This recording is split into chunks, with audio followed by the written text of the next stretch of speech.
Imagina que você está numa festa e você vê um sujeito falando alto, gesticulando, muito imponente, várias pessoas ao redor ouvindo. Você fica curioso e chega perto para tentar identificar sobre o que esse sujeito está falando.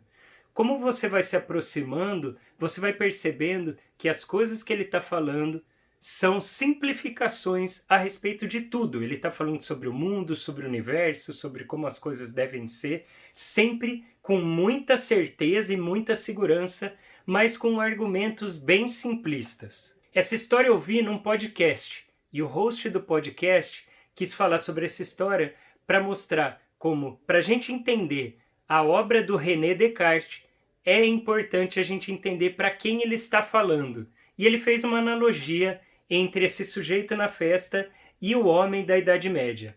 Isso porque na Idade Média era quase que uma heresia você questionar qualquer coisa. A dúvida era considerada um pecado mortal. Então as pessoas tinham certeza sobre as coisas, certeza sobre o universo, sobre como as coisas são. René Descartes fica na fronteira entre a Idade Média e o início da Idade Moderna. E marcando esse início da Idade Moderna, René Descartes vai questionar as coisas, vai duvidar e levar esses questionamentos até a última instância. E quando ele leva esse questionamento até o extremo, ele se pergunta se o que a gente vive ou o que a gente acha que está vivendo, se é real, se tem existência.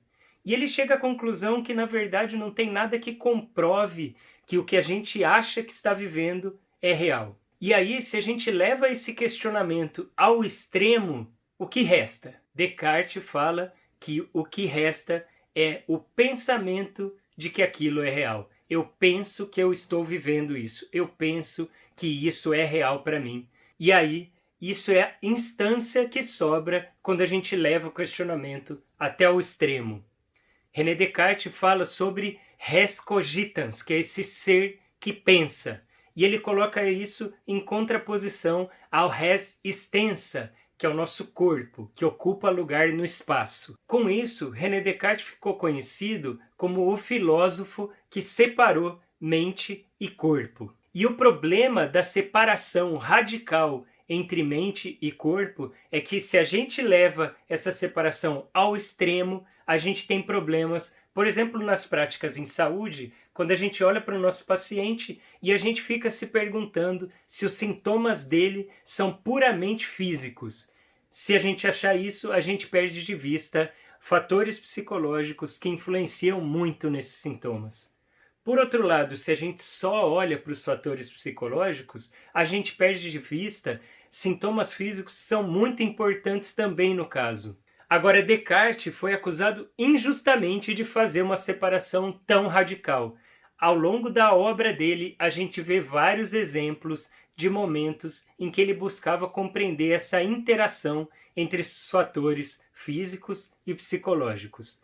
Por exemplo, na sexta meditação, o Descartes fala que a maneira com que a gente se relaciona com o nosso corpo é muito diferente da maneira com que um marinheiro se relaciona com seu barco. Se o marinheiro detecta algum machucado, algum dano no seu barco, ele vai buscar se relacionar intelectualmente com aquilo, por exemplo, identificando o que pode ter causado esse dano no barco e o que ele pode fazer para consertar esse dano. Descartes argumenta que isso é muito diferente da maneira com que eu sinto dor quando eu lesiono alguma parte do meu corpo.